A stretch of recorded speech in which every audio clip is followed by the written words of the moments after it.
My roommate is a naive and innocent girl who believes everyone in the world is good. Except for us, her roommates in the same dormitory. We reminded her not to get close to the green gauze curtain at the school construction site. But she wouldn't listen. You guys think too ill of people. You get treated the way you treat others. Yet when she was dragged into the green gauze curtain, it was me and my roommates who rushed to save her without hesitation. However, she just ran away screaming, neither calling the police nor asking for help, leaving us to be brutally killed. When I opened my eyes again, I was back in the military training during our freshman year. Suddenly, I noticed the deep-seated hatred in the eyes of my friends who had died miserably in the previous life. I realized that we all had been reborn. Looking at her, who was about to fall into the drill instructor's arms, we all took a step back simultaneously. Sorry, we have an aversion to stupidity. Who are her roommates? Hurry up and help her to rest. The sun was scorching, and the air was sticky and stuffy. Everyone was taking a break under the shade of the trees. I was startled by the drill instructor's angry shout. Looking up, I saw Chloe leaning weakly and bonelessly against the drill instructor. The moment I saw her, the pain and hatred from my miserable death in the previous life overwhelmed me, making it almost hard to breathe. Suddenly, a hand reached out and tightly grasped mine. Turning my head, when I saw the equally deep-seated hatred in the eyes of Ava and Lily, who had died with me, standing beside me, I realized that we all had been reborn. This time, no matter what you want to do, we won't stop you, Chloe. Chloe is our roommate. When we first met, she was lively, cheerful, enthusiastic, and proactive. But she said she was a naive and innocent girl, and she knew nothing, from making the bed and doing laundry to socializing and taking exams. In the previous life, we all thought she was just well protected by her family and was relatively simple-minded. We helped her and taught her a lot of things. Everyone thought it was better to have a simple-minded and naive roommate than one with ulterior motives. But none of us expected that Chloe was not only stupid but also bad. She had no sense of safety at all. She believed whatever others told her. Everyone in the world was good, except us. We reminded her not to get close to the sparsely populated construction site on campus. She frowned, looking disapproving. How can you think like this? I think these are all made-up stories. Then, as if deliberately going against us, she almost took a detour through the remote construction site where no one could be seen every day. I still remember that afternoon. The sky was overcast, and it seemed like it was going to rain soon. We came out of the classroom and planned to go back to the dormitory quickly. Chloe said she had an appointment with Brother Riker at the construction site, and would go to deliver water to them later. Then, ignoring our dissuasion, she ran towards the distance. Out of concern for our friend, we decided to find Chloe and go back to the dormitory together. Just as we were about to reach the construction site, my phone received a call from her. Scarlett, come and save me. Scarlett, Chloe's voice was interrupted, and the sounds of dragging and arguing came from the other end of the phone. We immediately ran over and saw two burly men dragging her towards the unopened desolate grassland on campus. Seeing the three of us rushing up, the two men were flustered, and Chloe also broke free in the chaos. When she ran away, she pushed Ava, who was closest to her, towards the men. Seeing this, Lily and I rushed forward to fight with them, while Chloe took the opportunity to escape. Even though there were three of us, our bodies, which lacked regular exercise, were still no match for the two strong men. I was pushed to the ground, and my head hit a big stone on the ground hard. I could feel my life force draining from the back of my head. Raindrops fell on my face. The last picture I saw before closing my eyes was the man walking towards me, unzipping his pants. Chloe ran away. She didn't call the police or seek help. It was not until the next day when our classmates noticed that the three of us were absent at the same time and felt something was wrong that our bodies were found. Facing the police's questioning, Chloe's face turned pale. I'm not wrong. They provoked those people and got killed. Yes, I'm not wrong. Is this the person we risked our lives to save? I felt a shudder coming from the depths of my soul. The drill instructor's urging voice came to my ears again. Instead of going forward, we quietly took a step back. 2. The drill instructor was obviously angry, and his tone was rather unfriendly. Chloe, who was leaning against him, also felt it. So she slowly raised her hand towards us. Scarlett, Ava, Lily, could you take me to the infirmary? Seeing everyone looking at us, I immediately winked at Lily. Lily understood what I meant. Right in front of everyone's eyes, she fell down. Lily, what's wrong with you? Ava and I immediately rushed forward. Before anyone could react, we reported to the drill instructor and carried Lily away from the playground. Sitting in the school hospital, enjoying the breeze from the small fan, the three of us looked at each other with tears in our eyes. Having a second chance at life, we can't lose our lives for someone like Chloe again. She doesn't deserve it. This time, let's help her follow the path of her original destiny. I'll watch her reap what she sows. Through the window, I saw the two people who had pretended not to know each other just now, but now were whispering as they came to the school hospital. The drill instructor leading our military training is Jake, a senior who came back after serving in the army for 2 years. Relying on the filter of his status as a drill instructor, he was dating several girls at the same time while hiding from his girlfriend who was already working. Ava has a wide circle of friends.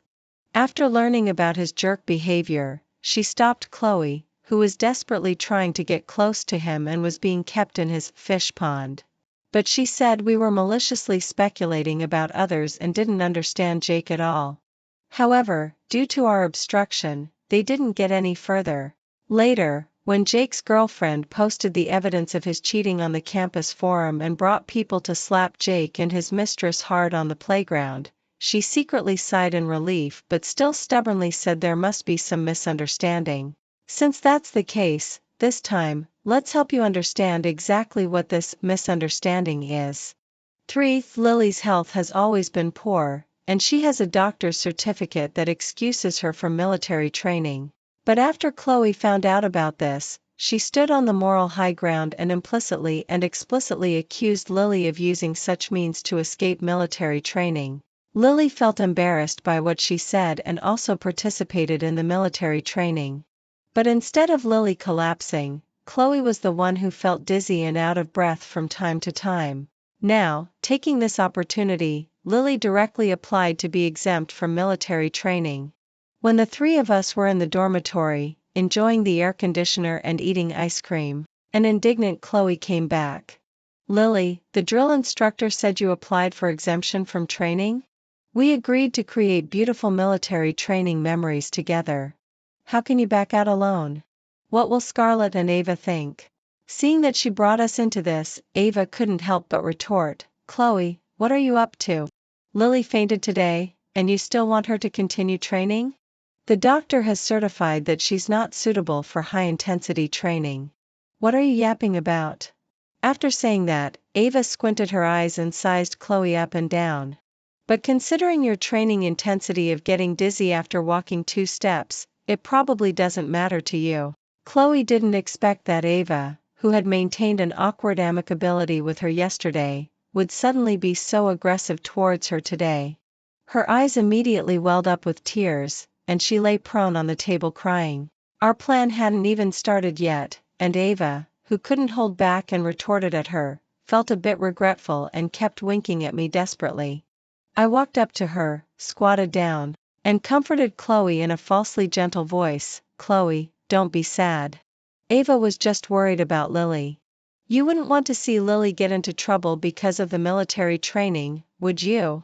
Of course, I wouldn't. I just thought we could do things together, she said, after a long while, lifting her head and choking out these words. I subtly steered the conversation towards her. But I heard that the drill instructor carried you to the school hospital today. How romantic.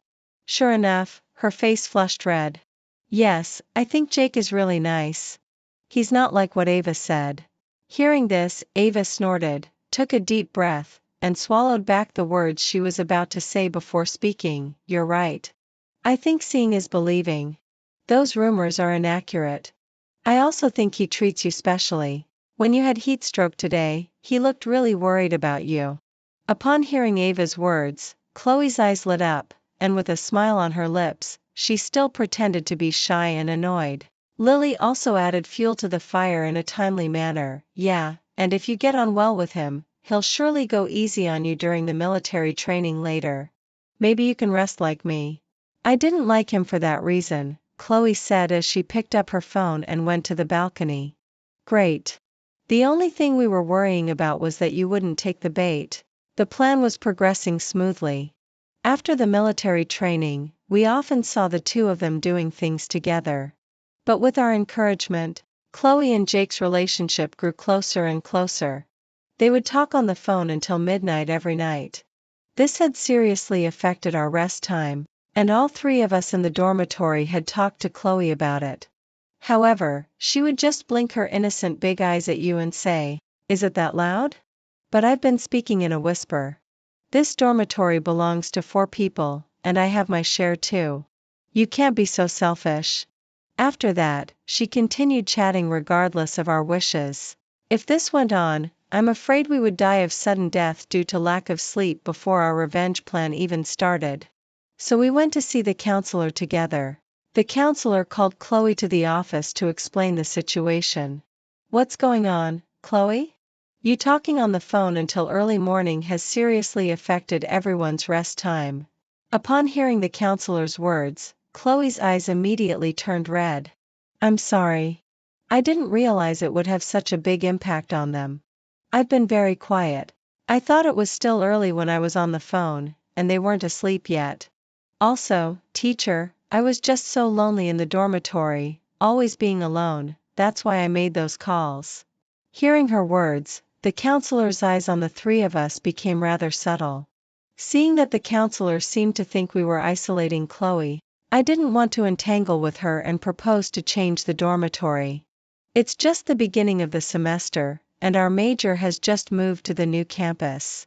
The beds are in short supply, and there are no spare beds or dormitories for you to move around." She squinted her eyes and swept a glance among us before adding, "Also, since you all live in the same dormitory, you should be more tolerant of each other. Don't form cliques just at the beginning of the semester." Chloe immediately agreed pitifully. I held back Ava, who was so angry that she wanted to rush up and hit someone, and left the office. "Since she won't listen to reason, then I'll have to take action. After the whole dormitory was reborn, we're going to take revenge on our first love-obsessed roommate 2-5. Why are you treating me like this? I'm just having voice calls with Jake. You're just jealous of me." Back in the dormitory, Chloe was the first to go crazy. "I'm not moving out of the dormitory.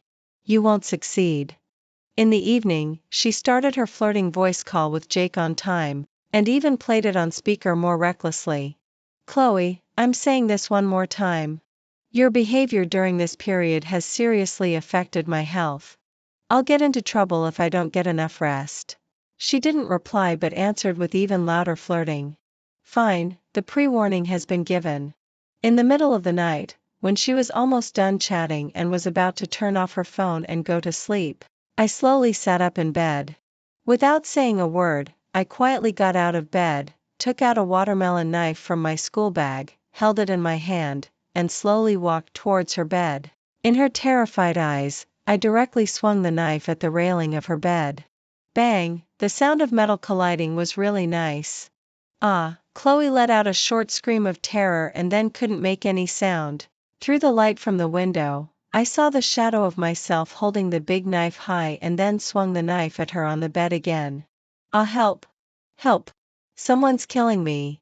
The knife landed on her quilt, just a fist length away from her leg. Amid her screams, I slowly left her bed, put the knife back in my bag, and went back to bed to sleep. The next morning, as soon as I got up, I saw 2 huge dark circles under her eyes. "Good morning, Chloe." "Scarlett, why did you try to cut me with a knife last night? What are you talking about?" "I have no idea." "Oh, I haven't told you. I have somnambulism. It hasn't flared up for a long time. Maybe I haven't been getting enough rest recently, so it relapsed." Under her frightened and terrified gaze, I continued, you said I attacked you during my episode yesterday. Then, if I were to kill someone while sleepwalking, how would they sentence me? She was so scared that she almost fled in a panic. Chloe's request to change the dormitory was rejected by the counselor for the same reason. She didn't come back until the dormitory gate was about to close. As soon as she opened the door, she saw me standing behind the door waiting for her and was startled. Go wash up, Chloe. You'll be late for your chat later. She didn't make a voice call today, which was rare. After washing up, she just pretended to be asleep in bed. But for a whole week, I still walked around her bed with a knife every night. She gets scared so easily. This is so boring. Chloe has been much more well-behaved during this period. But she just can't help showing off to us how nice her boyfriend Jake is to her. Yeah, she and Jake confirmed their relationship. They're showing off their love like crazy. Wow, you two are so sweet. Right, yes, every time she shows off, we just give perfunctory answers. Because her bubble of sweetness is about to burst soon. Through Ava's WeChat moments, we got in touch with Jake's girlfriend outside the school. Thanks to Chloe's habit of playing voice calls on speaker before, Ava secretly recorded their conversations, and now they can be used as evidence together with the love-showing moments on her WeChat. Sure enough, a few days later, we heard the campus gossip about her and the scumbag being beaten up by the legitimate girlfriend on the playground. In the video shared on the campus forum, Chloe and Jake were forced to kneel on the ground, and a very mature and charming sister swung her arms and slapped each of them across the face. After that, as if still not satisfied, she turned around and kicked Jake hard in the lower body. She's really a heroic woman, a role model for us. In the dormitory, Chloe, with a messy hair and a face swollen like a pig's head, was crying and complaining to us. Woo, I didn't want this to happen either. I was deceived too. He said his girlfriend treated him badly and lied to me that he was going to break up with her. Lily rolled her eyes upon hearing this. Ava, being straightforward, said, What? You knew he had a girlfriend and still got together with him. Aren't you being shameless? How can you say that? I'm also a victim. If his girlfriend were gentler, Jake wouldn't have done this. After saying that, she suddenly said viciously to Ava, It's all your fault for not stopping me. You clearly knew Jake had a girlfriend. What you said is ridiculous. Do I have to stop every dog that's eating shit on the road? Ava was speechless. Seeing that she couldn't get any comfort in our dormitory, Chloe turned and went to the next door dormitory. Since then, she hardly came back to our dormitory except for sleeping. She spent all her other time with the girls in the next door dormitory. We weren't worried that she would spread bad words about us, but we were afraid that her absurd behavior would bring trouble to the other dormitory. However, before we sent Ava, our intelligence agent, to gather information, we found that she was staying up late to help the next door dormitory make PPTs, write speech drafts, and organize notes. These were the class presentation assignments. In the previous life, when she was with us, she was never enthusiastic about these assignments. But this time, she was actually willing to help make PPTs. It seemed that she really wanted to integrate into their group. But Chloe didn't disappoint us. After all, she's a naive and innocent girl. The PPT was messy in layout and format. The copied and pasted research papers still had the website addresses not deleted. Even the organized notes were full of loopholes and incomplete. Their group was severely criticized and asked to redo the work. Just like that, with her innocent big eyes blinking, Chloe was mercilessly kicked out of the group by the next door dormitory. After this incident, she became famous again, this time for her unique academic style. Following the incident of being beaten on the playground, not only did no one want to include her in group work for various class assignments, but people also avoided her in daily life. The whole semester passed in such a peaceful and harmonious way. Soon, it was time for the final exams. When we entered the examination room, Chloe's eyes were constantly following me. As soon as we chose our seats and sat down, she immediately pushed Lily aside and sat behind me. The classroom was a large step-style classroom, and she was exactly one head higher than me sitting behind. I knew what she was up to. She didn't attend classes, didn't read books, and didn't study. If it weren't for the organized keynotes we shared with her in the previous life, Chloe's final exams wouldn't have been so easy. But this time, no one would help her. She actually came up with the idea of cheating. After the exam, I told Ava and the others not to say anything. I was waiting for the last exam, advanced mathematics, and for that serious old man. In the previous few exams, I deliberately pretended not to notice and left my answer-filled test paper right on the table. But today, I covered my test paper tightly. I could feel the person behind me making more and more obvious movements, even shaking the surrounding desks and chairs. "What are you doing?" The thin, bespectacled old man walked straight over as soon as he saw her obvious cheating behavior. Chloe was so frightened that she trembled and stammered, unable to say a word for a long time. "Teacher, she has been trying to peek at my test paper answers from behind."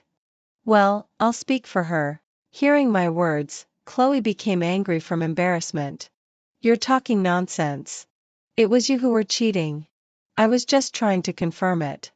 It seemed that she wasn't completely brainless. She actually wanted to drag me down with her. The teacher looked at both of us and said, "Come to my office." Since I often communicate with the teacher and ask questions, he is quite familiar with me. "Tell me, what's going on?" "I didn't cheat, teacher. If you don't believe me, we can take the spare test paper B again." He finally agreed to my proposal. Under the supervision of him and the counselor, Chloe and I completed test paper B together. This time, she really couldn't peek at all. When I finished and handed in my paper, there were still large blank areas on Chloe's paper. She was almost crying in a hurry. The truth was obvious, but she was still being stubborn. She said to the counselor, "Scarlett asked me to copy." Yes. She made an agreement with me. She helped me cheat.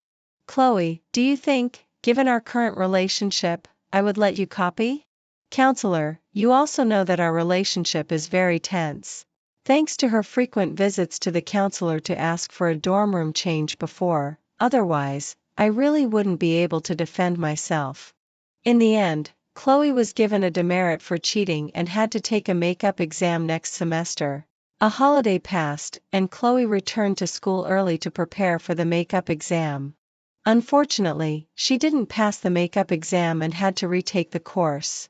She really had a strong psychological quality. At the beginning of the new semester, with an expression as if those previous conflicts had never happened, she told us that she wanted to maintain a good dormitory relationship. "I'm sorry, Scarlett. I thought we were friends and could help each other. Besides, you're so good at studying. I didn't expect to cause you trouble. I'm really sorry. It doesn't matter. Anyway, test paper B was a bit easier, and I got a better grade after taking it." Seeing her trying hard to suppress the twitching of her mouth, I smiled and turned away. She wanted to pretend, but I was too lazy to act with her. We found that she seemed to be in love again. She was chatting on voice calls with a man every day, but she never dared to make calls at night anymore. Maybe because she was fully devoted to her relationship, she didn't cause as much trouble as before. College life away from Chloe seemed to be more colorful and interesting. During the May Day holiday, the three of us decided to go to Lingyin Temple to pray. After all, the Rebirth thing was really absurd. We also planned to travel and enjoy this hard-won college time. However, we couldn't book the return tickets, so we decided to go back to school one day earlier than originally planned. Most of the classmates in the building either went home or went out to play. We didn't meet many people on the way. When we got close to the dormitory, we smelled a strong smell of smoke. I felt something was wrong even before opening the door. My eyelids were twitching constantly. Lily was walking in the front and opened the door. As the door opened, I heard two screams. One was Lily's, and the other was Chloe's from inside the room. I rushed forward and saw the dormitory in chaos. Our clothes and daily necessities were swept to the floor. Besides the unpleasant smell of smoke, there was an indescribable stench in the room. Chloe was standing in front of Lily's desk, using her cosmetics. Something was wrong. Chloe didn't smoke. With such a strong smell of smoke in the room, there must be someone else. I rushed to the balcony and then to the toilet, but I didn't see anyone. I went up to question Chloe. She refused to admit it, and her eyes were shifting. But I still followed Chloe's guilty gaze and lifted my bed curtain. A middle-aged man was squatting on my bed, squinting his triangular eyes and grinning, showing his black-yellow teeth at me.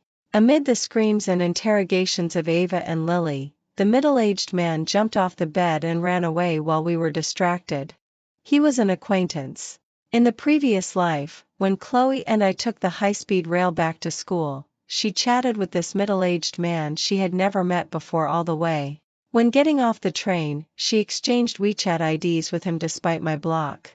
That night, the man sent a series of disgusting and pornographic pictures, and she even showed them to the whole dormitory. We all advised her to delete him. But Chloe said he was just being too kind and regarded her as a friend, and he sent her those pictures because he trusted her. She also said we were overthinking and maliciously speculating about him. I didn't expect they would meet again in this life. Moreover, Chloe blatantly brought him to the dormitory while we were away. After a careful check, we found that the things on our 3 desks were rummaged through messily and the wardrobes were no exception. Some of my personal clothes were also taken out and crumpled up, placed on the top of the wardrobe. I felt so disgusted that I almost threw up.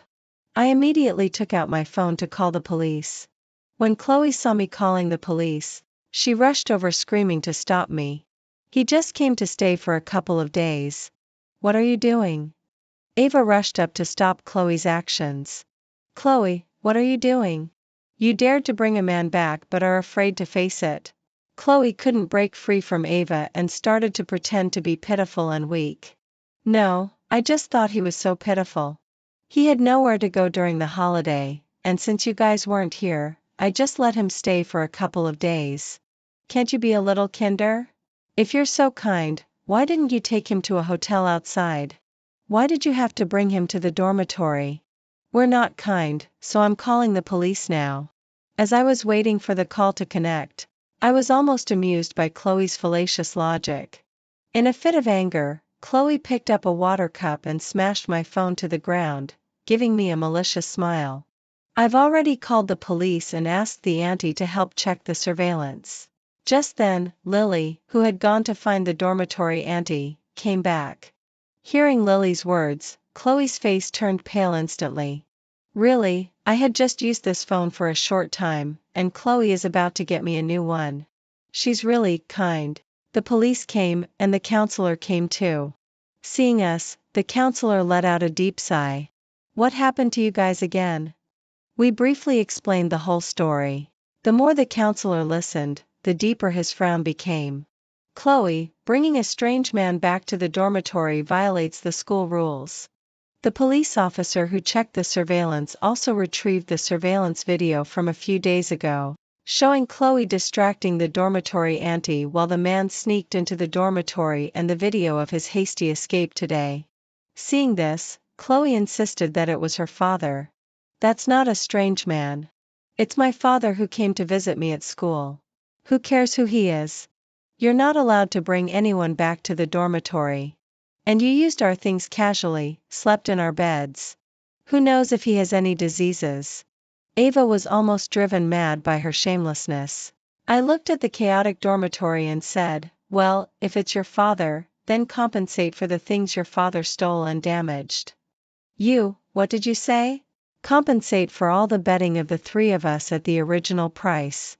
Also, compensate for those clothes that were taken out, the used daily necessities, the gold bracelet that Lily's family bought for her and was in the drawer, and my phone, all at the original price. Why should I compensate? What evidence do you have? That's not up to you. If you don't want to, how about asking the police uncle to call your father here so we can deal with it together? Now the problem had escalated to an economic dispute, and we all went to the police station together. At the police station, Chloe couldn't bear the pressure and finally told the truth. The middle-aged man was also summoned to the police station. Seeing that the situation was not good, he took the initiative to return Lily's bracelet. Chloe also got in touch with her real parents. I could hear the angry shouts coming from the phone from a long distance away. The counselor tried to smooth things over again. You're all classmates. There's no need to make a big deal out of this. Forgive others when you can.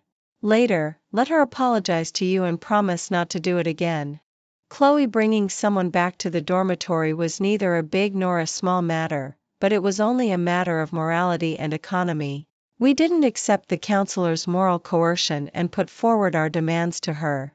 First, we demanded that the school give Chloe a demerit for violating the school rules and issue a school-wide notice of criticism. Second, we demanded that they compensate for our losses. Finally, we demanded that Chloe move out of the dormitory immediately. Is it necessary? The counselor was puzzled. It is. The three of us said in unison. When Chloe was moving out, she still pretended to look pitiful in front of other classmates. The school's notice of criticism came a bit too late. Did she think she could act innocent and get away with it after doing such things? Impossible. Our Ava, who has the widest information network in the school, vividly described her actions this time in her WeChat moments. Chloe became famous in the whole school again. Is she crazy? She dared to bring a strange man she just met not long ago to the dormitory. Such a person doesn't deserve to be in college. She should be in a mental hospital. My God, just thinking that I was in the same building as them those days makes me scared. What kind of person is she? She completely ignores everyone's safety. She's always been an idiot. After Chloe's actions were exposed, she was seen as a malicious fool in everyone's eyes. Just after the incident was exposed, she rushed into the dormitory and said angrily to Ava, "Why did you talk nonsense in your WeChat moments? Which sentence was wrong? How can you be so heartless? I was just doing good deeds. Good deeds will be rewarded, and evil deeds will be punished. You people will get what's coming to you. If there really is such a thing as good deeds being rewarded and evil deeds being punished, then it should be you, Chloe, who will really get what's coming to you." But that's great. Lily had recorded a video with her phone when Chloe rushed in. Ava continued to publicize her kindness for her. Since then, she seemed to disappear from the school. We could only see her occasionally in class and she was rarely seen at other times. I usually tutor students outside the school to earn some living expenses. Because of the study progress, I came back to school a little later today. As soon as I arrived at the school gate, I vaguely felt that something was wrong. Was there that dark shadow by the flower bed? The light was very dim, and it was already very late, so there were not many classmates around. If I turned around and took a detour back to school, the school gate might be closed, so I could only force myself to walk in that direction. As I slowly approached the flower bed, I gradually made out the figure squatting there. When I turned around and started running back, that dark shadow suddenly jumped up and pounced on me. I ran and shouted for help. But I was quickly caught up and the man dragged me towards the dark side of the road. "Where do you think you're running? Bitch, do you think you students can outsmart me? Why did you call the police? And I have to pay money. What's wrong with me staying in your dormitory for a while? I'm going to sleep with you now. Let's see if you still dare to call the police." I could smell a strong smell of alcohol on him. He was pulling at my clothes while cursing. Just in the chaos, the man on top of me was knocked aside and a light shone over. It was Ava and Lily, and the reassuring sound of the police siren could also be heard.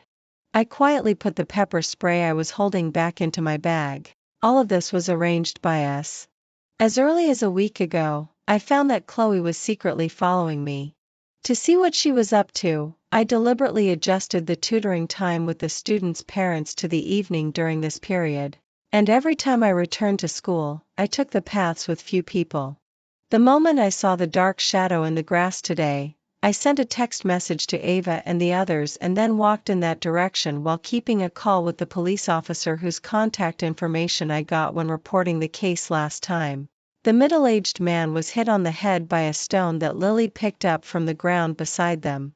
He was now crouching aside, wailing while covering his head. Soon he was taken away by the police, and we also went to the police station for investigation. At the police station, he kept saying that he was wronged, claiming that he was just drunk and acting crazy, and he didn't mean to do anything to me. However, the call records I made clearly documented his criminal evidence. But what I cared more about was how he knew my schedule and whereabouts.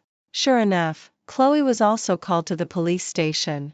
She still had that idiotic, tearful look. I don't know. He just said he wanted to apologize to you all face to face, so I told him. Woo woo woo, I really didn't know, Scarlett. I'm sorry. I no longer cared whether she was really stupid or just pretending. Looking at the police officer who furrowed his brows because of her words, I just hoped she could explain things clearly to the police. 15. Although the middle-aged man made all sorts of excuses, he was finally sentenced to 3 years in prison due to conclusive evidence and his previous criminal record. Although Chloe told him my schedule, since she insisted that she was completely unaware and was just being kind-hearted, and there was no evidence to prove that she conspired with the middle-aged man to harm me, she ultimately didn't receive any punishment. This made Ava and Lily extremely angry. But I was quite calm. Looking at the green gauze curtain that was gradually being set up due to the construction in the school grove, let her life return to its original track. The counselor specifically mentioned in the class meeting that everyone should try not to take the path near the school construction site. When we came out of the classroom, the 3 of us walked side by side, blocking the way behind. Lily, you must never go to the school construction site alone, okay? It's very dangerous. Really, Scarlett? Okay. I'll listen to you and won't go there. Chloe, who was walking behind us, sneered. What are you talking about? Do you have persecution paranoia? The workers are so simple and hardworking. People like you, who maliciously speculate about others, are the really dangerous ones, I think. Hearing this, Ava turned around and stared at Chloe, saying, We didn't say anything about your worker uncles. It's just that our sense of safety is stronger than yours, considering you casually bring strangers to the dormitory. This is just our way of avoiding risks. Have we ever maliciously speculated about anyone? You're really good at moral kidnapping. If you're so great, you can go there every day. Yeah, we have persecution paranoia, and we're afraid you, this big fool, will harm us. You guys. Chloe gave us a look, then stomped her feet and left. But she really never fails to disappoint us. Chloe posted a photo in her WeChat moments of her delivering water to the construction team. In the photo, I immediately recognized the 2 scumbags who killed us in the previous life. I held Lily's hand, which was trembling with anger, and said, It's okay, Lily. Don't be afraid. This time, we won't interfere in her life and let her reap what she sows. In the photo, the men's turbid and lustrous eyes were staring straight at the fair skin that my roommate exposed. Besides us, many people in the comments section also noticed something wrong with the photo and left comments to dissuade her, telling her not to go there alone. Oh, it's okay. Everyone there is very warm and safe. I feel more at ease staying with them than dealing with some sarcastic and inhumane people. We, the so-called sarcastic and inhumane people, just silently looked at her WeChat moments and gave a thumbs up to support her behavior. Since then, she would occasionally post photos in her WeChat moments of her eating and drinking with those people. Looking at the increasingly blatant gazes of the people in the photos, I thought it shouldn't be long now. All of this will end soon. 16. The police car and the ambulance came to the school at the same time. Chloe's body was carried out from a small ditch not far from the construction site. Her body was discovered by the school security uncle during his morning patrol with a dog. The whole body had decomposed beyond recognition under the high temperature of summer. According to the forensic identification, she had been dead for more than a week. That is to say, no one noticed that Chloe was missing during this week.